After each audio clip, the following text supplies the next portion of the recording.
Alright, what's up guys? New deck profile for Altergeist. Just got a ton of new support. A great link for the most annoying deck in the game. Just got more annoying. Everything is perfect. Yep. Right off the bat, we played 3 copies of Multi-Faker. Still the best card in the deck. Still summons from the deck. Still activates when there's a trap card activated. Great card. Then we play 3 Meluseek. The other best card in the deck. Because when you link it away, it searches, and you can get rid of it. It's very good going second, because going second matchups are obviously always very difficult for trap decks. Yeah. Very good starter. Yep. 1 copy of Altergeist Pookuery. The only reason we're not playing more is because it is a once per duel effect. The good effect is once per duel. But basically, you can link with it from your hand, and in addition to that, you can add it back to your hand. And that second effect is the once per duel effect, the adding it back when it's sent to the graveyard.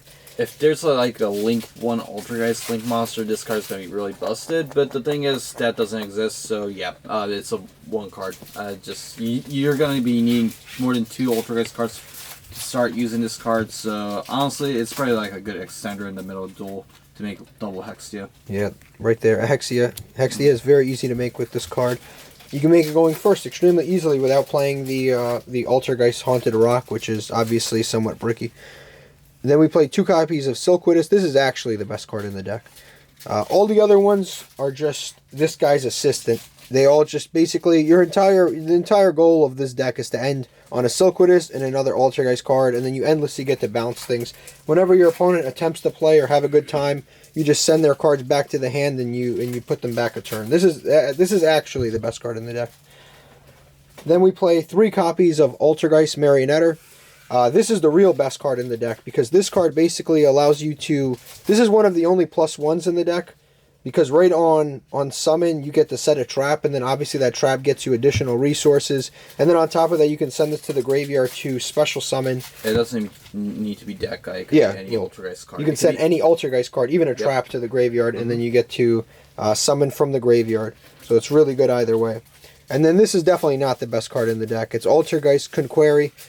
Always consider cutting this guy, but never actually do, because it is very, very bricky. But it's very good when you play against big monsters. It's very good for that purpose. If somebody tries to attack you with something large, you can just summon, negate an effect, and then negate that attack. Doesn't target with the attack negation. It's very good for that.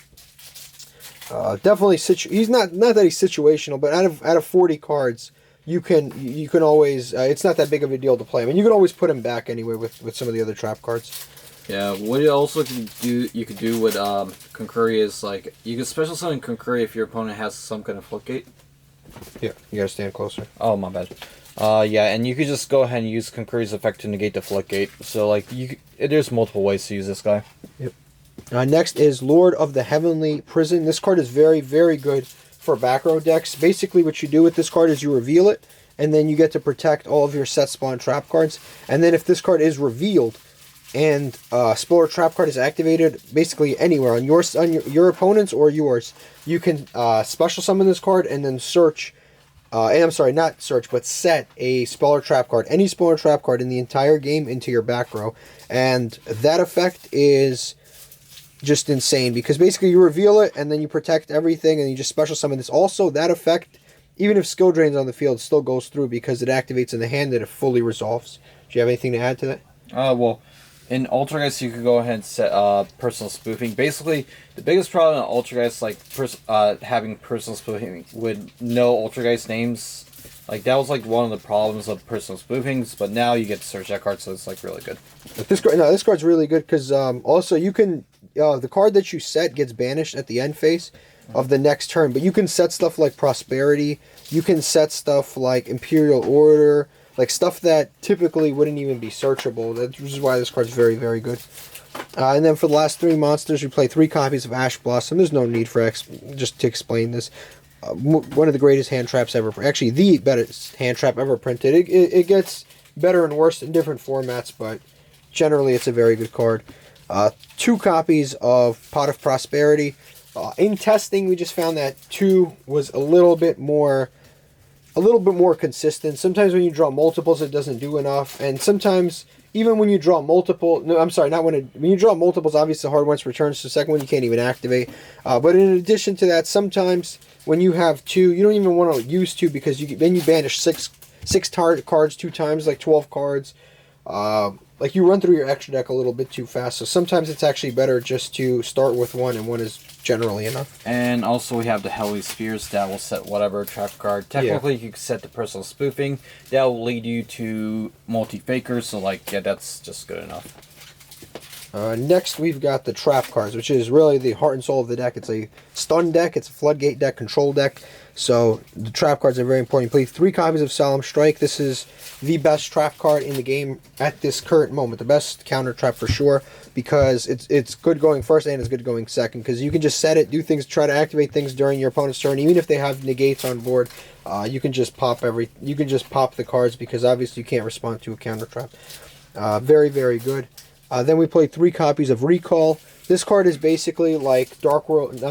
This is like Dark Bribe, except for monster effects. So if your opponent activates a monster effect, you can negate that and destroy it, and then make them draw a card. But the beneficial thing is it's basically like a second copy of Solemn Strike. Again, this is just a meta call. Normally this would be a Solemn Judgment, but most people aren't main decking copies of. Nobody's really main decking Lightning Storm right now, unless you're playing against like Numerons or something. Most people aren't going to main deck it, so it's fine. So against the majority of decks, like Sword Soul, this is a very, very good card. Then we've got Leerlusk, Sword Soul, stuff like that. Next, we've got 3 copies of Crackdown. This steals your opponent's monster. Obviously, it's very good. It's also very good with the new Altergeist Link 4 Memorygant, because you can steal their monster, tribute it, and then gain attack equal to its attack. Because it tributes any monster. It doesn't have to be your monster. But definitely very good. Steals monsters. It's very good. They normal summon, and you just take it. It's frustrating to play with. 3 copies of Personal Spoofing. Gets to shuffle things away. Shuffle away your bricks. 2 copies of Protocol and 1 copy of Manifestation. These are generally the best ratios. This makes it so your cards can't be negated, and it's basically like another kind of a Solemn Strike.